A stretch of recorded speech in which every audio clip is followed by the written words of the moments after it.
Народ, всем привет! Сегодня у меня на столе, как вы видите, если у кого Mazda 6, знакомая приблуда. Блок кнопок стеклоподъемников водительской двери.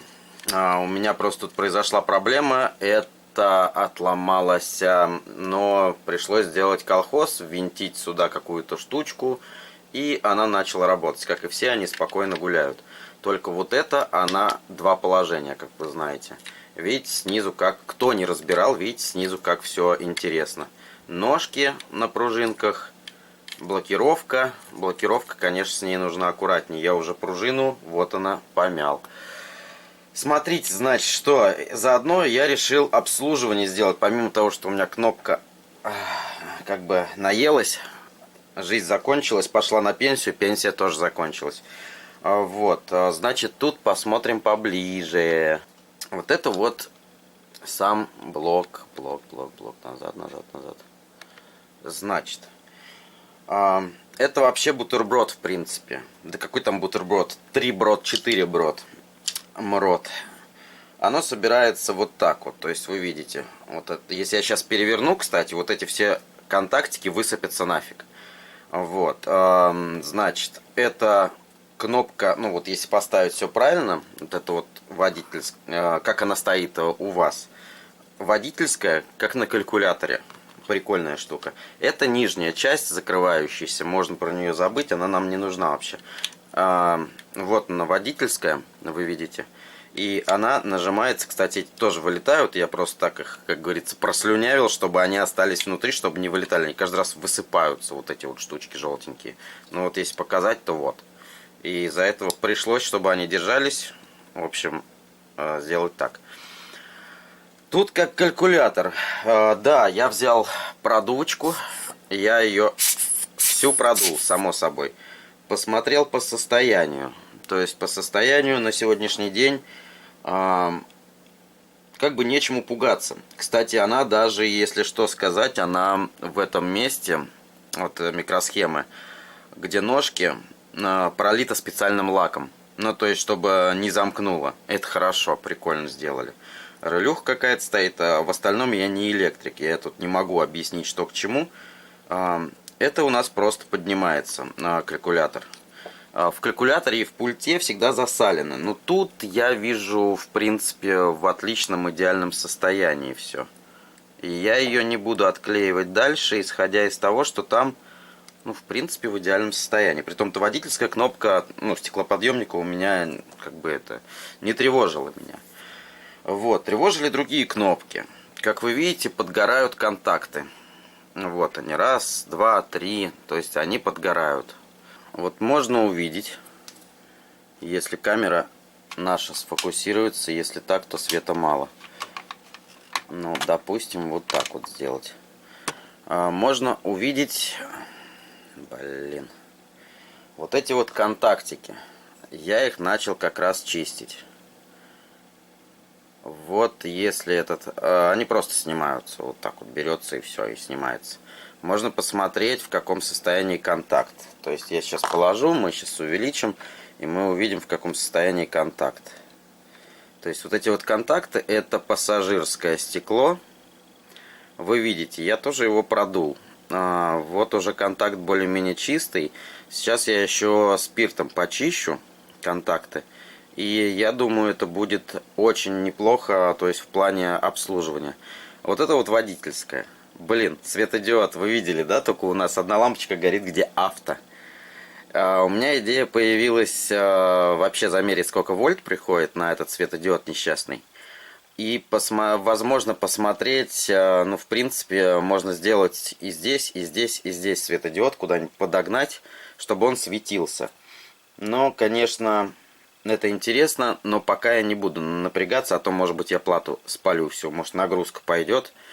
Ну, кстати, если кто знает, как вы думаете, нагрузка будет вообще, если, допустим, мне запитать сюда светодиод, сюда и сюда. Ну, то есть, просто впихнуть тоже, наверняка 3 вольта приходит, вот 100%. Там 2,5 или 3, потому что светодиод того времени, он слабенький, маленький, несчастный. Вот, кстати, если сюда его поменять на более, наверное, энергичный, который будет светить, я думаю, это будет намного интереснее. Вот это вот задняя пружина, которая у меня уже немного погнулась, пострадала. Я ее надевал на отвертку. То есть, вот отвертка, вот пружина. Не подошла. Вот отвертка другая, вот пружина. Я ее восстанавливал вот таким вот методом. То есть, сжимал, выпрямлял. И она у меня стала прямая. Потому что я уже один раз собрал этот бутерброд, собрал, и пружина замялась нафиг. Тут, как вы знаете, это блокировка всех стекол. Ну, то есть, чтобы никто не открывал. Сейчас, я думаю, конечно же, ватной палочкой почистить. Я думаю, это вам никому не интересно. Интересна правильность поставки вот этих вот контактов. Потому что если, как я уже понял, уже нажрался, как говорится, пришлось разбирать еще раз. Когда вы неправильно поставили, у вас неправильный контакт, и у вас это стекло больше не откроется. То есть нужна правильность постановки контактов.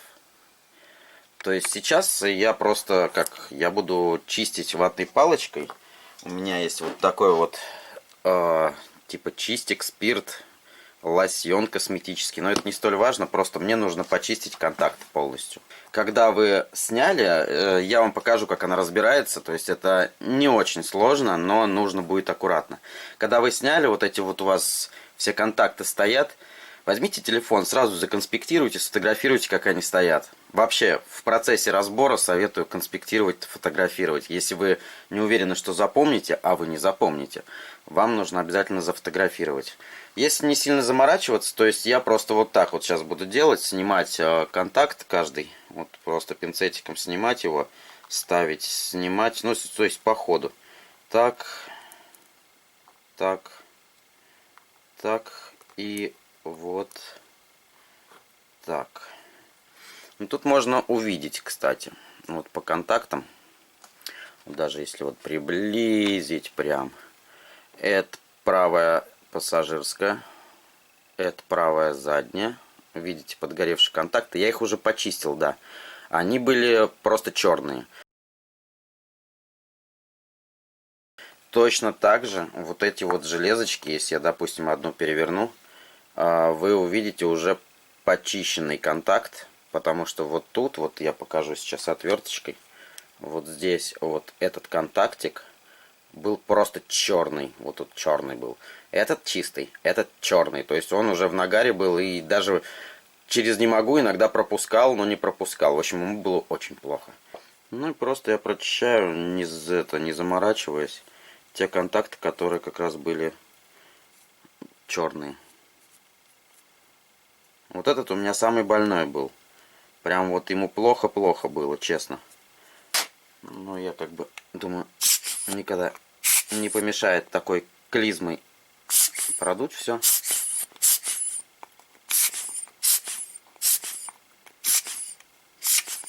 Хорошая клизма для фотоаппаратов. Кстати, с Алиэкспресс. Но тут уже это потеряно, это на самом деле кусочек ручки. Так, все, собирать обратно. Сейчас я вам покажу, как это будет выглядеть. Ну а что выглядеть? Тут в обратной последовательности просто ставить. Но тут вы не промажете. Если посмотреть, в принципе, если посмотреть, вот смотрите, вот эти вот лапки у основания, вот тут вот лапки, они соответствуют лапкам посадочным. То есть вот так. Если вы перевернете, у вас, конечно, он уже, ну, короче, если вот перевернул, он уже не так сидит. Она, не знаю, контактная группа это. Правильно? Вот так вот. И она у вас садится, прям видно как. Смазывать я, наверное, не буду вот эту часть. Мне кажется, это нецелесообразно. Ну, мое мнение. То есть, следующий контакт сажаю вот так вот. Вот видно, то есть, вы видите, вот она вот этими зацепками садится сюда. Прям хоп, и дома. И тут она гуляет. Точно так же в последовательности обратно я просто поставлю.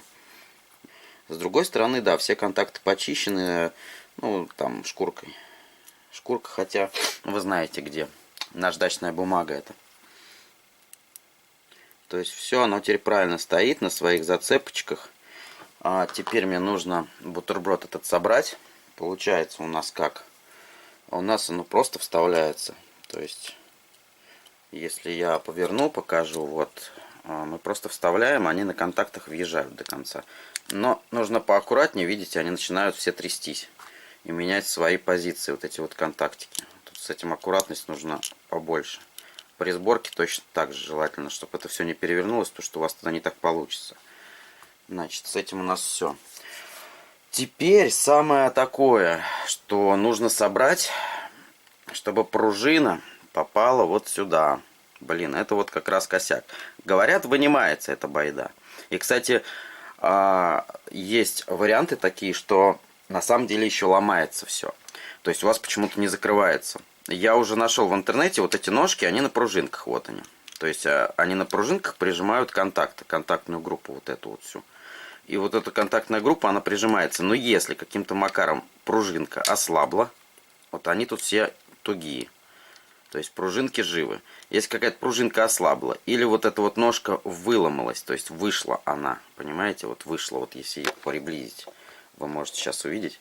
То есть, если эта ножка вышла, вот допустим, она выломалась сюда, выломалась, и вот эта ножка вышла, понятное дело, прижима не будет правильного и не будет контакта. Это да, это все у нас вон, своей жизнью живет. Это выпадет сразу. Но я говорил, плюнул как бы туда, она и пока держит, потом высохнет, в принципе. Волос тут тоже не нужен.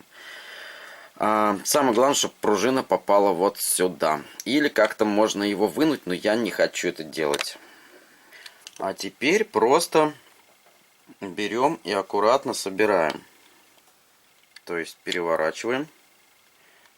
Тут у нас все правильно стоит. Я перепроверю еще для себя, чтобы потом по новой не разбирать. Да, это здесь. Да, это здесь. Все верно. И я просто собираю в обратной последовательности. Конечно, пружинку... Вот она прогналась. Сначала я проверяю, она попала вообще в свои посадочные. И вот теперь самое главное... Вот, чтобы внизу все это стояло, не переворачивать, это там все перевернется. Просто вот так, бам, на защелочке все. Перепроверяем вот таким образом.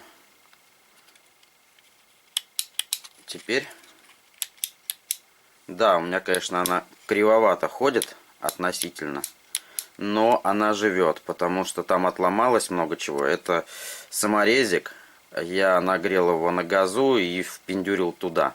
И откусил. На самом деле у него запаса так много, что можно было его оставить, его даже не видно. То есть низ вверх. Тут двойной у нас.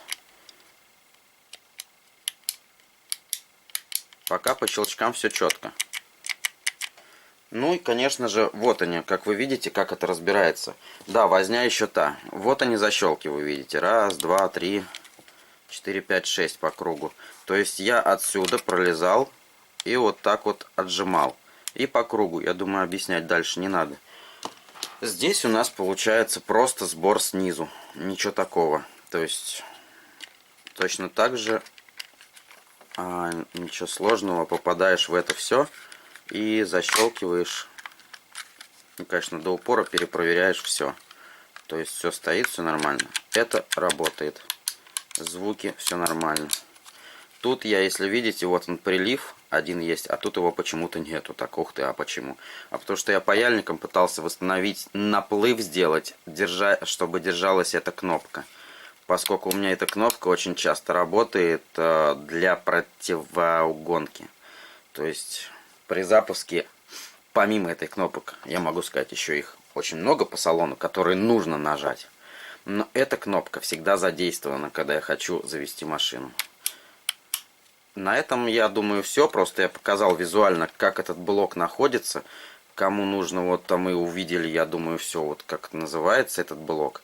Кстати, на Алиэкспресс я посмотрел, нечаянно нашел его, что-то около 700 рублей вместе с доставкой. Может быть, я не прав, но в остальном это просто обслуживание. Я думаю, это неплохо сделать, потому что контакты подгорают, и в какой-нибудь прекрасный момент, если у вас тоже противоугонка запитана на каких-нибудь кнопках, просто машина не заведется. Но, конечно, если есть у вас автозапуск, вы просто можете завести машину в обход всяких сигнализаций. Ну, не сигнализаций, а противоугонок. Ну, как бы, в остальном, авто у нас только вот это горит, блин. И это так обидно.